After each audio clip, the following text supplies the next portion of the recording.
I know it's not right in your district, but just south of where you are, just south of Fort Lauderdale, is the home base of Spirit Airlines. And I suspect the administration's been in touch with the delegation when it comes to jobs in your part of the state. Is this a deal that could still be struck?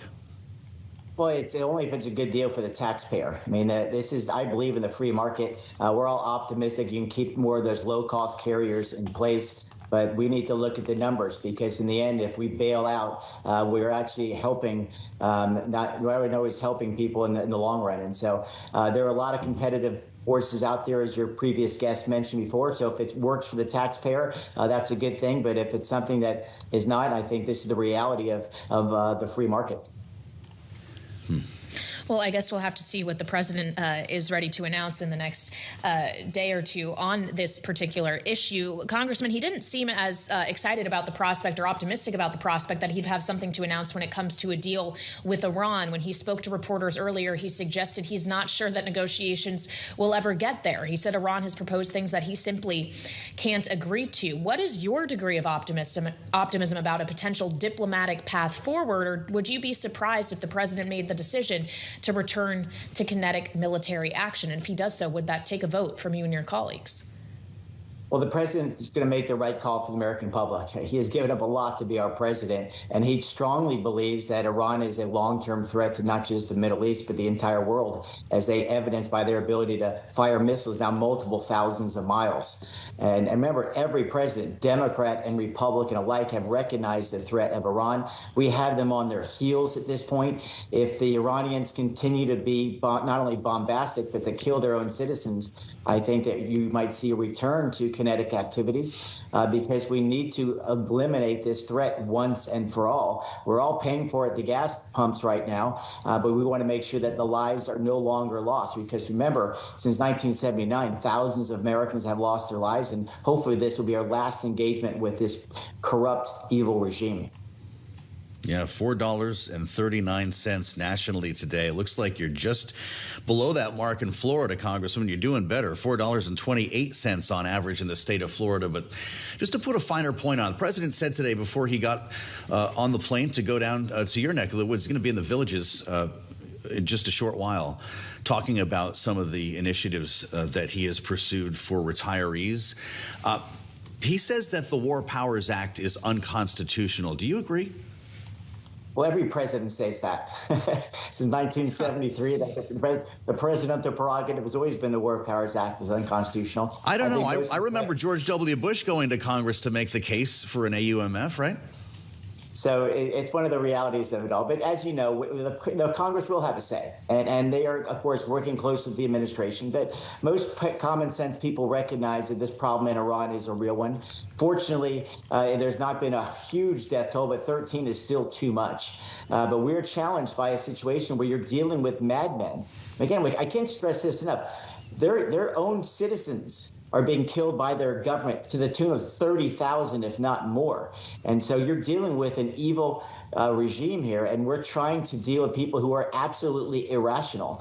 And so we're going to try to bring this in for a landing, but if we need to continue the forces, we're going to need to do so. And the only way I would be okay with giving them any resources is if they turn over the nuclear materials that they've accumulated through the years.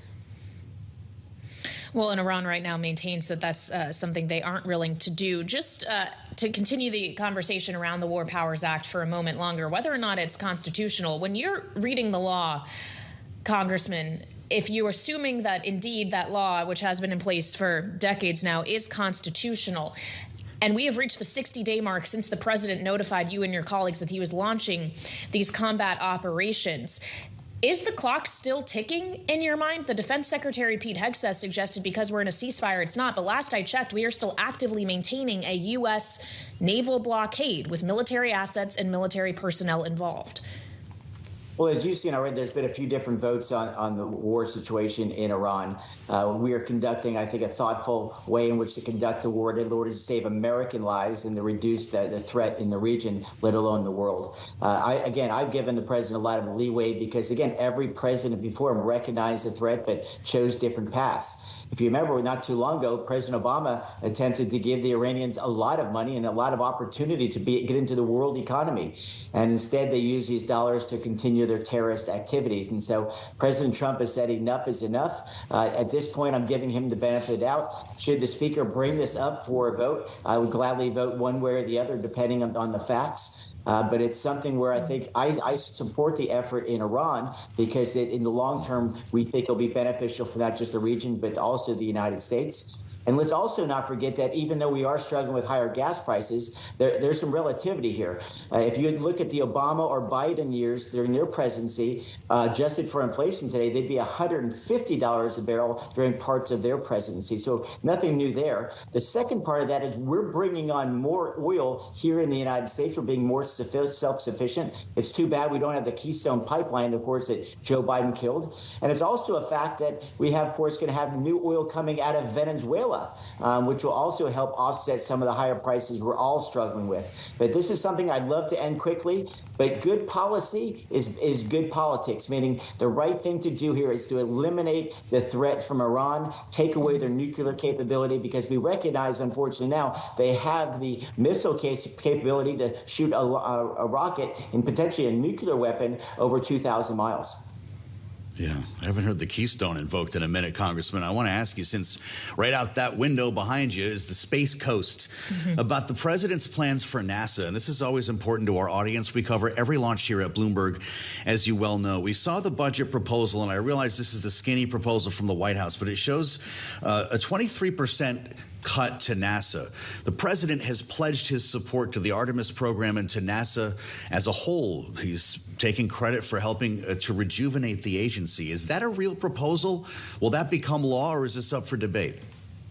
Well, I would just say this. First of all, the president loves space. He, of course, created the Space Force. He's created a really opportunity for my community on the Space Coast. And he's put Jared Isaacman there, who really loves the country, given up so much to really rejuvenate NASA.